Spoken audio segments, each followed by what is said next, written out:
या बुलेटिनमध्ये पुढच्या अर्ध्या तासात आपण गावाकडच्या बातम्या पाहणार आहोत। मात्र सुरुवातीला एक मोठी बातमी। गोविंदा मृत्यू प्रकरणी आयोजकाला अटक करण्यात आली आहे। पुरेशी सुरक्षा व्यवस्था न दिल्याचा आरोप त्याच्यावरती ठेवण्यात आलाय। राष्ट्रवादीचे रियाज शेख यांनी या दहीहंडीचं आयोजन केलेलं होतं। मुंबईतल्या विलेपार्ल्यातल्या आयोजित दहीहंडी उत्सवात 7व्या थरावरून पडून संदेश दळवी या युवकाचा मृत्यू झालेला होता आणि याच प्रकरणी आता दहीहंडी आयोजकाला ताब्यात घेण्यात आलेलं आहे। दहीहंडी आयोजक रियाज शेख याला अटक करण्यात आलेली आहे। पुरेशी सुरक्षा व्यवस्था न दिल्याचा आरोप करण्यात आलाय। राष्ट्रवादीचे रियाज शेख यांनी या दहीहंडीचं आयोजन केलेलं होतं आणि याच ठिकाणी वरच्या थरावरून पडून एका गोविंदाचा मृत्यू झालेला होता आणि याच आयोजकाला आता अटक करण्यात आलेली आहे। विलेपार्ल्यामध्ये ही दहीहंडी आयोजित केलेली होती आणि राष्ट्रवादीचा रियाज शेख हाच त्या दहीहंडीचा आयोजक आणि त्याला आता अटक करण्यात आली आहे।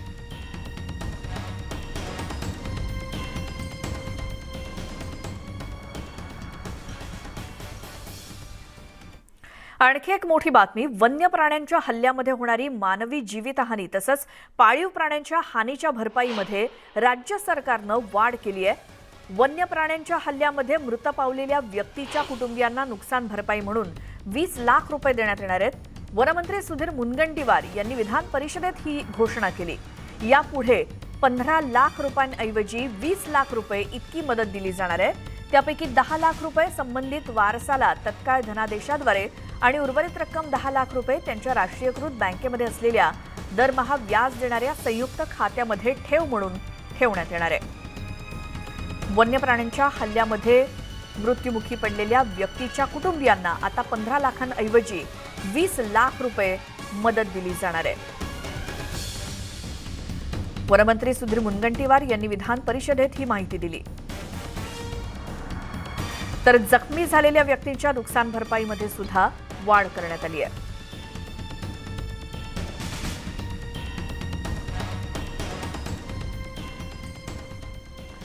आणि यानंतर आपण पाहूयात गावाकडच्या बातम्या वेगवान स्वरूपात।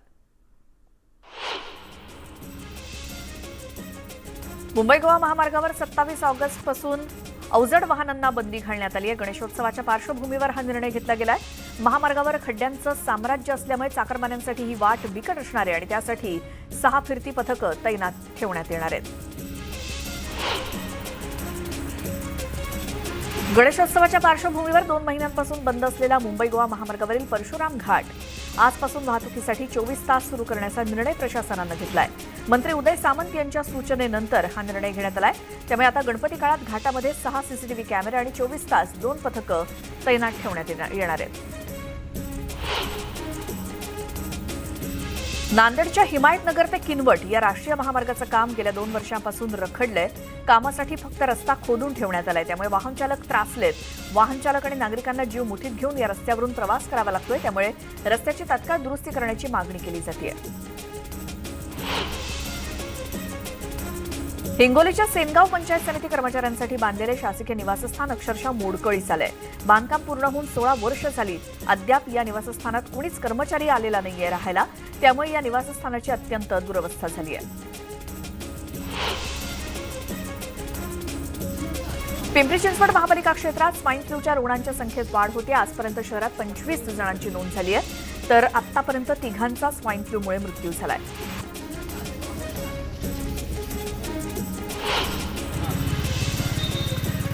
जळगावच्या अमळनेरमध्ये डेंग्यूच्या आजारानं डोकं वर काढलंय, त्यामुळे नगरपालिका प्रशासनातर्फे शहरात सर्वत्र धुराची फवारणी करण्यात आली आहे। तसंच शहरवासियांनी 1 दिवस कोरडा पाळावा असं आवाहन नगरपालिकेकडून करण्यात आलंय।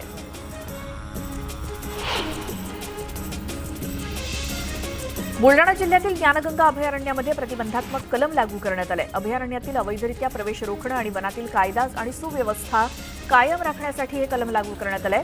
30 सप्टेंबरपर्यंत हे आदेश लागू असतील।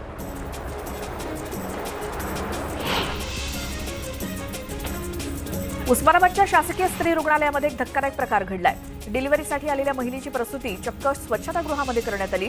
महिलेला आवश्यक ती सेवा आणि गर्दीमुळे बेड उपलब्ध होऊ न शकल्यामुळे या महिलेची प्रसूती स्वच्छतागृहात झाली। या प्रकारामुळे खळबळ माजली आहे।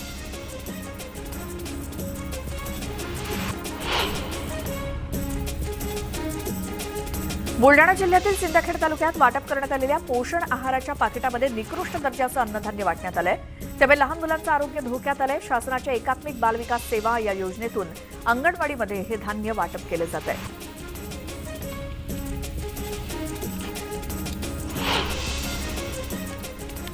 त्यावेळेला एक मोठी बातमी येते. मुंबईमध्ये मध्य रेल्वेची वाहतूक विस्कळीत झाली आहे. कसाऱ्याहून मुंबईकडे येणारी वाहतूक ठप्प झाली आहे. दुरांतो एक्सप्रेसमध्ये तांत्रिक बिघाड झाला आणि त्यामुळे खर्डी स्टेशन जवळ ही एक्सप्रेस बंद पडली आहे तांत्रिक बिघाडामुळे. आमचे प्रतिनिधी गणेश गायकवाड आपल्यासोबत फोन लाईनवरती आहेत. मध्य रेल्वेची विस्कळीत झालेली वाहतूक, गणेश, त्याबद्दल काय अधिक? श्वेता, सकाळची वेळ आहे आणि चाकरमानी मुंबईच्या दिशेने कामाला निघालेले आहेत आणि याच ऐन वेळेस खर्डी रेल्वे स्थानकाजवळ दुरांतो जी एक्सप्रेस आहे तिचं इंजिन फेल झालेलं आहे आणि त्याच्यामुळे कसाराहून मुंबईच्या दिशेने जाणारी जी वाहतूक आहे ती विस्कळीत झालेली आहे. जवळजवळ 10 ते 15 मिनिटं झालेली आहेत मध्य रेल्वेची वाहतूक विस्कळीत झाली आहे आणि त्याच्यामुळे प्रवाशांची गर्दी आता स्टेशनवर वाढलेली आहे. कारण प्रत्येक लोकल जे आहेत त्या स्थानकास त्यामुळे थांबलेले आहेत आणि मुंबईकडे जाणारी वाहतूक ही विस्कळीत झाली आणि त्याच्यामुळे कसाराहून मुंबईच्या दिशेने जाणारे वाहतूक जे आहे ती खोळंबलेली आहे. प्रवाशांची गर्दी प्रचंड रेल्वे स्थानकावर आहेत. मात्र सूचना ज्या आहेत त्या रेल्वे प्रवाशांना रेल्वे प्रशासनाकडून दिल्या जात नाही आणि त्याच्यामुळे प्रवाशांचा संताप जो आहे तो वाढतोय. श्वेता, गणेश, धन्यवाद तुम्ही दिलेल्या या सगळ्या माहितीसाठी. मध्य रेल्वेची वाहतूक सध्या विस्कळीत झालेली आहे. दुरांतो एक्सप्रेसमध्ये तांत्रिक बिघाड झालाय, त्यामुळे कसाऱ्याहून मुंबईकडे येणारी वाहतूक खोळंबली आहे.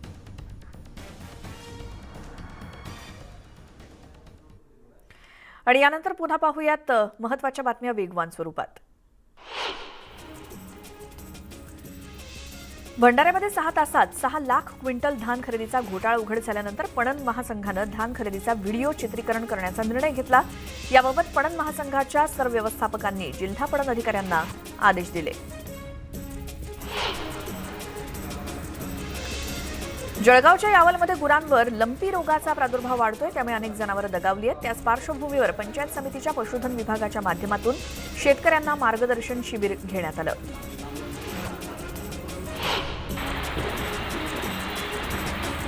नांदेड जिल्ह्यातील बिलोली शहरामध्ये 15 दिवसांनंतर पावसानं हजेरी लावली. पावसाच्या खंडामुळे खरीप हंगामातील पिकं सुकत चालली होती. शिवाय रोगांचा प्रादुर्भाव वाढत होता. मात्र पावसामुळे शेतकऱ्यांना दिलासा मिळाला.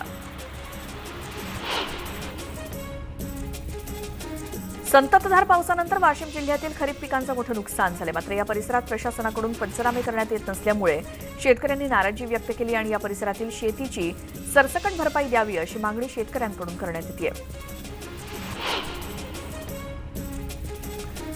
वाशिम जिल्ह्यात पावसामुळे पिकांचं अतोनात नुकसान झालंय. वाई परिसरातील शेकडो हेक्टर शेत जमिनीत पावसाचं पाणी साचल्यामुळे खरीपातील सोयाबीन, तूर पिकांचं अतोनात नुकसान झालंय. मात्र वाई आणि वारला परिसरात खरीप पिकांच्या नुकसानीचे प्रशासनाकडून पंचनामे करण्यात येत नसल्यामुळे शेतकऱ्यांमध्ये रोष असून सरसकट नुकसान भरपाईची मागणी केली जाते.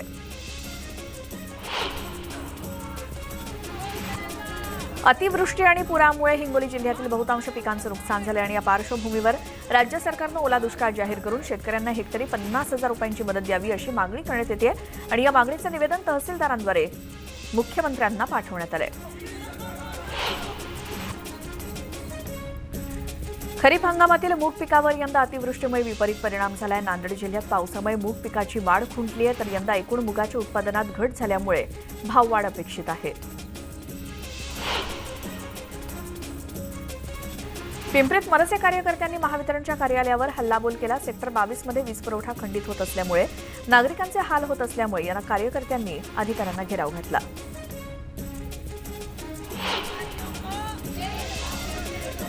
बिल्किस बानो प्रकरणी बीडच्या जिल्हाधिकारी कार्यालयाच्या बाहेर महिला अत्याचार विरोधी कृती समितीच्या माध्यमातून आंदोलन करण्यात आलं. बिल्किस बानो प्रकरणातील सुटका झालेल्या 11 आरोपींना पुन्हा जेलमध्ये पाठवा अशी मागणी या दरम्यान करण्यात आली. या आंदोलनामध्ये मोठ्या संख्येनं मुस्लिम महिलांचा सहभाग होता.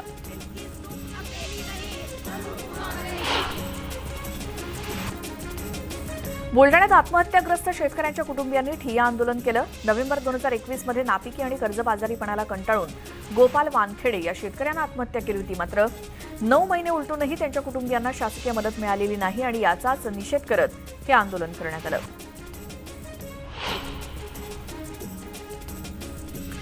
वाशिमच्या जिल्हा सामान्य रुग्णालयात दिव्यांगांची मोठ्या प्रमाणात हेळसांड होत असून त्यांना प्रमाणपत्र देताना सुद्धा अडवणूक होत असल्यामुळे जिल्ह्यातील शेकडो दिव्यांगांची फरफट होते. रुग्णालय प्रशासनाकडे कारभार सुधारण्याची वारंवार मागणी करून सुद्धा कोणतीही सुधारणा होत नसल्यामुळे मनसेच्या वतीनं सामान्य रुग्णालयाबाहेर जोरदार निदर्शनं करण्यात आली. चोपडा तालुक्यातील 11 ग्रामपंचायतींचा निवडणूक कार्यक्रम निवडणूक आयोगानं जाहीर केल्यानुसार 24 ऑगस्टपासून नामनिर्देशन पत्र ऑनलाईन मागवण्यात येत आहे. यासाठी 6 निवडणूक निर्णय अधिकाऱ्यांची नेमणूक करण्यात आली आहे आणि या 11 ग्रामपंचायत निवडणुकीमध्ये सरपंच थेट जनतेमधून निवडला जाणार आहे. वर्ध्यामध्ये क्रूरतेचा कळस पाहायला मिळतोय. श्वानाच्या पोटामध्ये एका माथेफिरूनं चाकू भुसकून तिची हत्या केली. ही घटना सीसीटीव्हीत कैद झाली असून आरोपीवरती कडक कारवाई करण्याची मागणी केली जाते.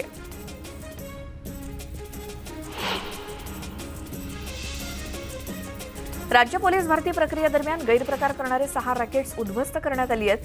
पुणे जिल्ह्यातून 5 आरोपींना अटक करण्यात आली आणि आरोपींकडून 76 mobiles, 66 spy device, 22 walkie talkie आणि 11 लाखांची रोकड जप्त करण्यात आली आहे. पिंपरी चिंचवड पोलीस भरती प्रक्रियेत घोटाळा करण्याचा प्रयत्न करणाऱ्या 51 जणांविरोधात दोषारोपपत्र दाखल करण्यात आले.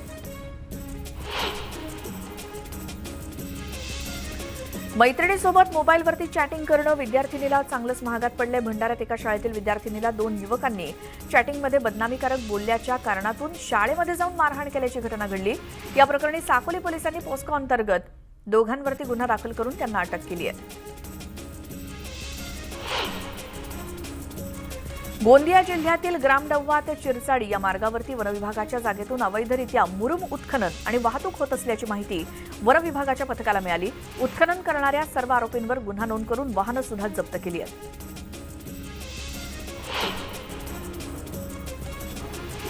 लाचलुचपत प्रतिबंधक विभागाकडे तक्रार करणाऱ्या तक्रारदाराकडे लाच मागितल्याप्रकरणी महावितरणच्या कनिष्ठ अभियंत्याला अटक करण्यात आली आहे. संतोष कुमार गीते असं लाच मागणाऱ्या अधिकाऱ्याचं नाव आहे.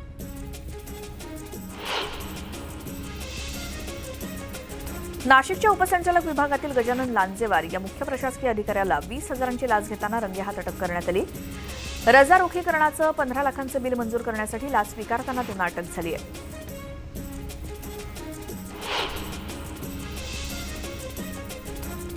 नांदेडमध्ये वनविभागाच्या पथकानं घोरपडीच्या अवयवांची विक्री करताना 3घांना अटक केली. स्वप्नील सूर्यवंशी, कैलास कदम यांच्यासह अन्य एकाला अटक झाली आहे. शहरातील श्रीनगर भागात मोगडपल्ली मेडिकल दुकानातून घोरपडीचे अवयव विकले जात असल्याची माहिती वनविभागाला मिळाली आणि त्यावरून वनविभागानं सापळा रचून ही कारवाई केली.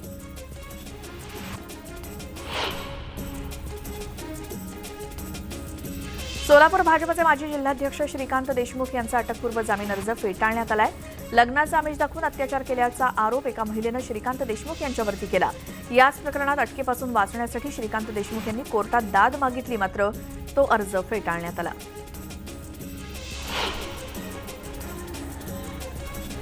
नाशिकच्या इगतपुरीमधील गतिमंद मुलांच्या शाळेतील विद्यार्थ्यांना विषबाधा झाली आहे. या 2 विद्यार्थ्यांचा मृत्यू झाला असून दोघांची प्रकृती गंभीर आहे. अन्नातून अथवा पाण्यामधून विषबाधा झाल्याचा प्राथमिक अंदाज आहे.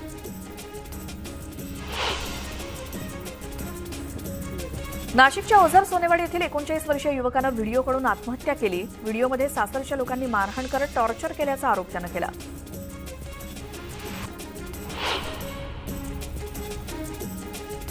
औरंगाबाद जिल्ह्यातील खुलताबाद येथे रस्त्यावर इलेक्ट्रिक बाईकनं अचानक पेट घेतला. या पेट घेतलेल्या ई बाईकचे धुराचे मोठे लोट परिसरामध्ये तयार झाले होते.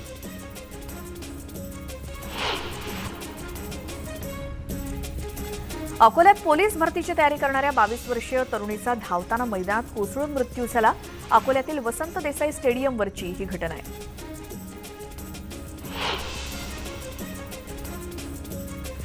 शहापूर शेणवे मार्गावर धसई गावाजवळ 2 दुचाकींची समोरासमोर धडक होऊन भीषण अपघात झाला. यात गंभीर जखमी झालेल्या राहुल विषया 25 वर्षीय तरुणाचा उपचारादरम्यान मृत्यू झालाय, तर दुसरा दुचाकीस्वार गंभीर जखमी झालाय.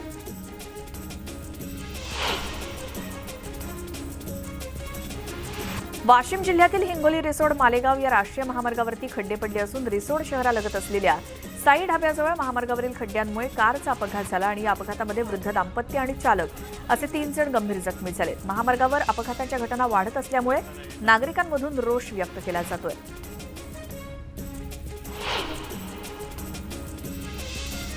गणेशोत्सव अवघ्या काही दिवसांवरती येऊन ठेपलाय, त्यामुळे मावळमध्ये अलिबाग, पेण, महाडहून शाडूच्या मातीच्या सुबक अशा मूर्ती बाजारात दाखल झाल्या आहेत. तर यंदा मूर्तीच्या दरात 30% वाढ झाली आहे.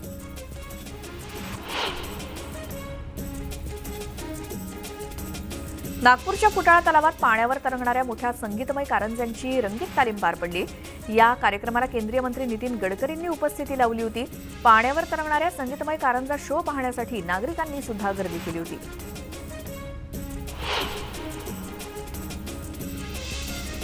गोंदियामध्ये उपचारादरम्यान ब्रेन डेड झालेल्या रेल्वेच्या सेवानिवृत्त कर्मचाऱ्याच्या कुटुंबियांनी दुःख बाजूला सारून अवयवदानाचा निर्णय घेतलाय. यकृतासह 2 किडनी दान करून दोघांना जीवदान देण्यात आलंय.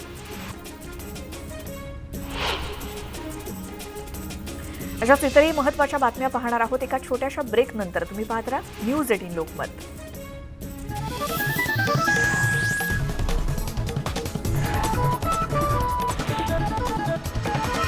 रुग्णालय सुरू होऊन 22 पेक्षा जास्त दिवसांचा कालावधी उलटला, पण गेल्या 22 दिवसात फक्त 250 रुग्णांची तपासणी करण्यात आली आहे. तात्पुरत्या स्वरूपात सुरू केलेल्या सुपर स्पेशालिटी हॉस्पिटलमध्ये सध्या ओपीडी सुरू असल्यामुळे उपचार नाही तर केवळ तज्ज्ञ डॉक्टरांचा सल्लाच मिळतोय. त्यामुळे शासन स्तरावरती या हॉस्पिटलमध्ये पदभरती करण्याची गरज आहे.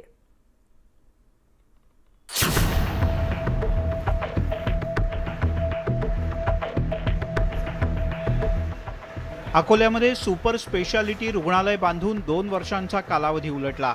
मात्र या रुग्णालयात पदभरतीच झालेली नसल्यानं रुग्णालय सुरूच करता आलं नव्हतं.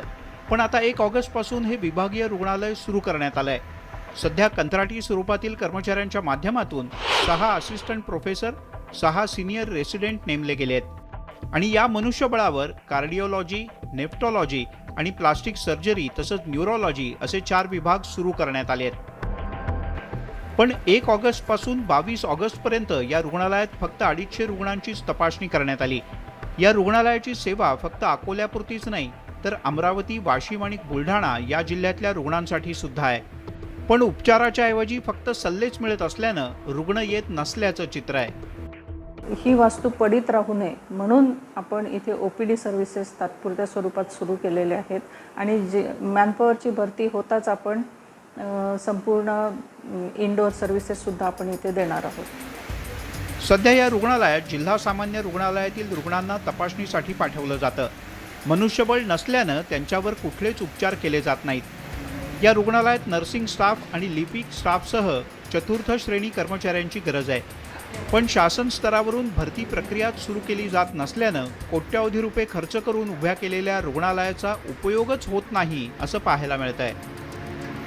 1 ऑगस्टपासून आम्ही सुपर स्पेशालिटी हॉस्पिटल सुरू केले आहे. 4 विभाग इथे सुरू केलेले आहेत. ते म्हणजे कार्डिओलॉजी, नेफ्रोलॉजी, प्लास्टिक सर्जरी आणि न्यूरोसर्जरी.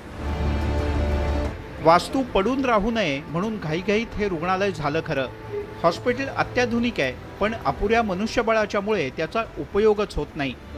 या ठिकाणी वैद्यकीय महाविद्यालयातले काही विभाग पूर्णपणे हलवले असते तर रुग्णांवर आणखीन चांगले उपचार करता येऊ शकले असते. आता किमान शासनानं लवकरात लवकर इथे पदभरती करावी हीच अपेक्षा आहे. कुंदन जाधव, न्यूज 18 लोकमत, अकोला. आणि बातमीसोबतच वेळ झाली आहे या बुलेटिनमध्ये आता इथेच थांबण्याची. ताज्या बातम्यांच्या अपडेटसाठी न्यूज 18 लोकमतच्या यूट्यूब चॅनलला सबस्क्राईब करायला विसरू नका. लाईक करा आणि त्याचसोबत फेसबुकवरती सुद्धा फॉलो करा.